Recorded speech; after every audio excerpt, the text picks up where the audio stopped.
നാട്ടുവിഷന്റെ news at 7 വാർത്തകളിലേക്ക് ഏവർക്കും സ്വാഗതം. വാർത്തകൾ ചുരുക്കത്തിൽ. ഉത്സവപ്പറമ്പുകളിൽ ഇനിയില്ല ആ ഗജരാജ ചന്തം.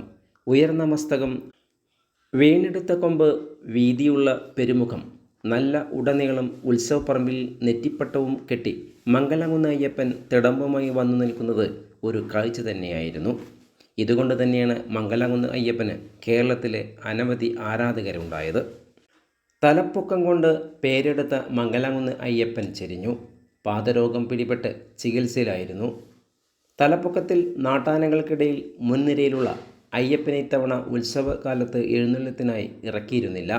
55 വയസ്സായിരുന്നു. തിങ്കളാഴ്ച വൈകിട്ടോടെയാണ് ഗജരാജൻ മംഗലാകുന്ന് അയ്യപ്പൻ ചെരിഞ്ഞത്. 1992 കാലത്താണ് മംഗലാകുന്ന് അയ്യപ്പനെ മംഗലാകുന്നിലെ പരമേശ്വരനും സഹോദരനായ ഹരിദാസനും വാങ്ങിയത്. തൃശ്ശൂർ പൂരം, നെന്മാറ വല്ലങ്ങി വേല ഉൾപ്പെടെ കേരളത്തിനകത്തും പുറത്തുമുള്ള നിരവധി പൂരങ്ങളിൽ തിടമ്പേറ്റിയിട്ടുണ്ട് അയ്യപ്പൻ. വിവിധ മത്സരങ്ങളിൽ തലപ്പൊക്കത്തിൽ 1ാം സ്ഥാനം നേടിയതോടെ പല പുരസ്കാരങ്ങളും അയ്യപ്പനെ തേടിയെത്തി.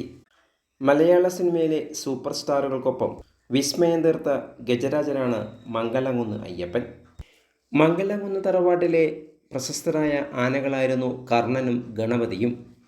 അവയ്ക്ക് പിന്നാലെയാണ് ഇപ്പോൾ അയ്യപ്പനും ഓർമ്മയാകുന്നത്. ന്യൂസ് ഡെസ്ക്, നാട്ടുകൾ വിഷൻ.